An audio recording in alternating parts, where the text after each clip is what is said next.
नोरमा group, जो सोचता है वो करता है। आपके अपने सपनों का आशियाना। नमस्कार, भारत लाइव देख रहे हैं आप। और अभी अभी एक बड़ी खबर सामने आ रही है। ये बड़ी खबर केंद्र की राजनीति और ख़ास करके बिहार में हो रहे 4 सीटों के उपचुनाव के पहले जो चर्चा इस बात को लेकर के तेज़ थी कि आखिर क्या होगा वक्फ बिल का, और उस बिल पर नीतीश कुमार की प्रतिक्रिया क्या होगी। देश के अलग अलग हिस्सों में हम लगातार आपको कई दिनों से बता रहे हैं कि वक्फ बोर्ड और जेपीसी की जो कमेटी है वो अलग अलग राज्यों में अलग अलग संगठनों से बातचीत के बाद इस बात को निश्चित करना चाहती है कि वक्फ बोर्ड जो बिल है उस बिल को कैसे एक कानून के रूप में परिणत किया जा सके। लेकिन इस बिल के सभी जो पार्लियामेंट्री कमेटी गठित की गई है उसकी मीटिंग्स में हंगामा हुए हैं।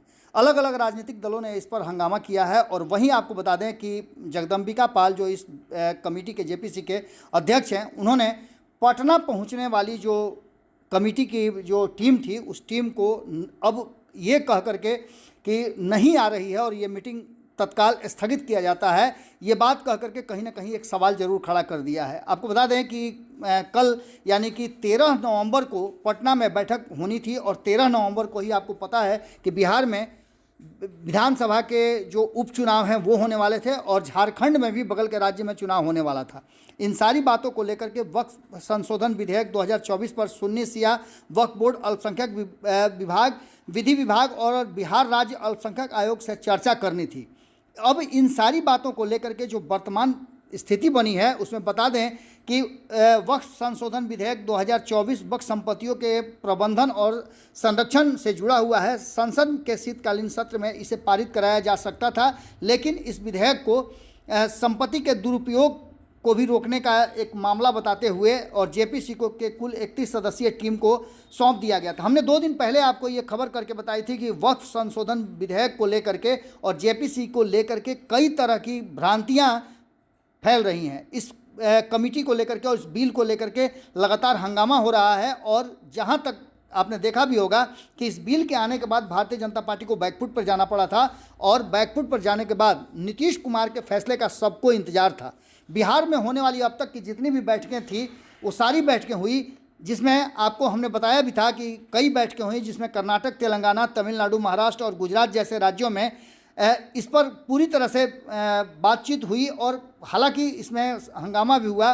दूसरे चरण में बिहार आना था, लेकिन स्टडी दौरा स्थगित कर दिया गया है और जल्द दौरे की नई तारीख की बात की जा रही है। लेकिन आपको बता दें कि इस बिल को लेकर के कई तरह की बातें चल रही थी और इधर बीच में आपने देखा होगा कि लालू प्रसाद का बयान भी आया है।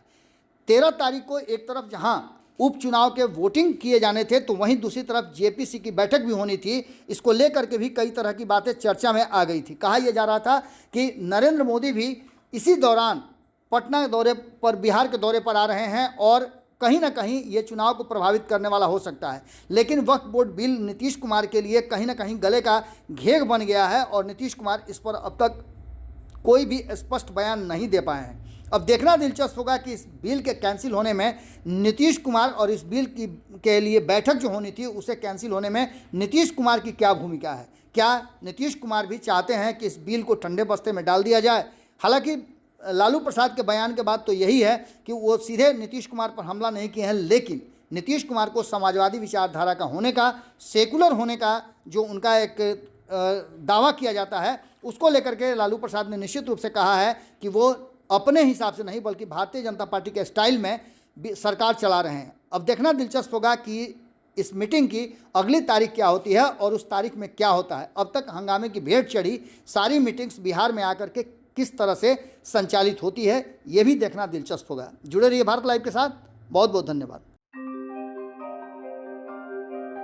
आपके सपनों को हमने सजाया है, ई होम्स पैनोरमा को हमने बनाया है। ई होम्स मेरा एक सपना था जिस पे मैं पिछले 4 साल से काम कर रहा था।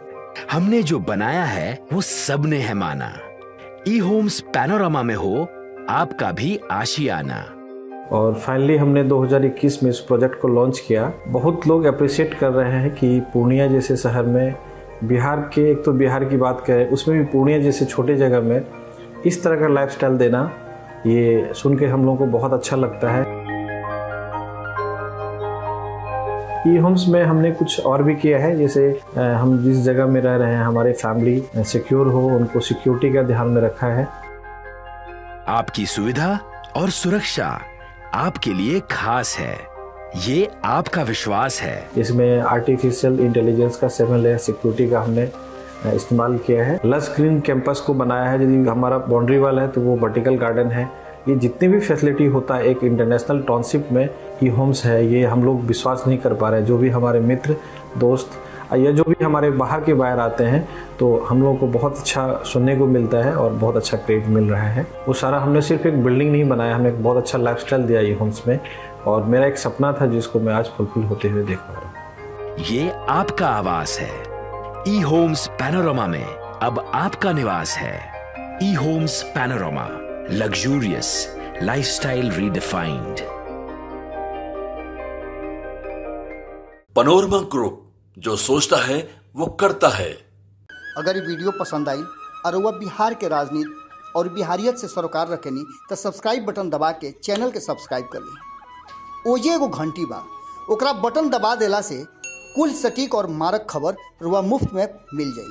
अगर रुआ पत्रकारिता के हमनी के नया प्रयोग में सहयोग कर चाहतानी तो ज्वाइन बटन दबा दी।